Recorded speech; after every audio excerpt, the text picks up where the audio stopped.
महोदय, बच्चों को जो ज्ञान प्राप्त हो वह अनुभव से प्राप्त हो, न कि केवल स्मरण शक्ति पर आश्रित रहकर रटाई द्वारा। उन्होंने सोचा था और उच्चतम शिक्षा शास्त्रियों का भी यही विचार है कि इस प्रकार से प्राप्त ज्ञान बच्चों में जागरूकता, कार्यकुशलता, स्वतंत्र भावना पैदा करता है, जो इस जीवन के संग्राम में बहुत सहायक हो सकता है। दूसरा मौलिक विचार उनका यह था कि इस प्रकार की शिक्षा इस देश के लिए अनुकूल ही नहीं बल्कि अनिवार्य है। बच्चों से जो कुछ भी काम कराया जाए वह उत्पादक काम हो और उससे जो कुछ भी पैदा हो उससे शिक्षा का व्यय यदि पूरा नहीं तो अधिकांश निकल सके, क्योंकि यदि शिक्षा का व्यय दूसरे प्रकार से निकलने का प्रयत्न किया जाएगा तो वह बोझ इतना बड़ा होगा कि शिक्षा सार्वजनिक नहीं बन सकेगी।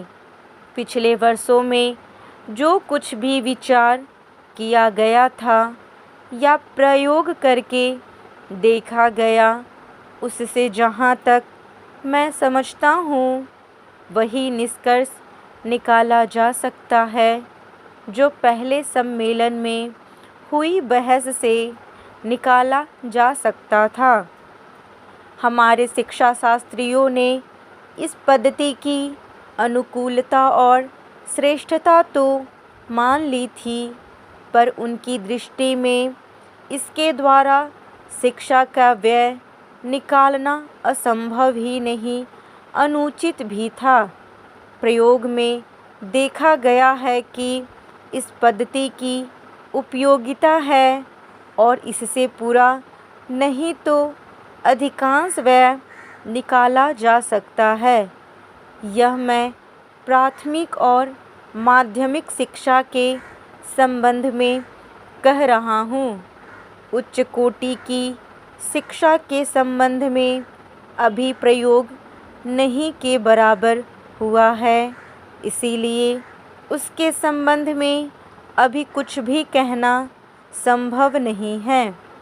इतना होते हुए भी हम देखते हैं कि इस पद्धति को उतना प्रोत्साहन नहीं मिला और न इसका उतना प्रचार ही हुआ जितना होना चाहिए था और जितना स्वराज्य प्राप्ति के बाद हम कर सकते थे।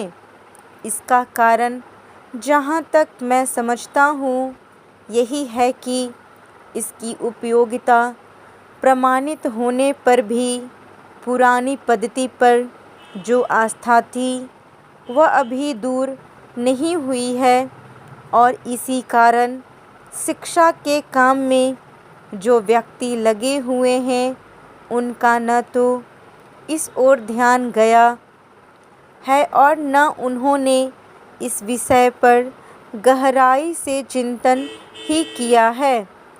आज भी हम इतना ही कह सकते हैं कि इस पद्धति का अभी केवल प्रयोग ही किया जा रहा है।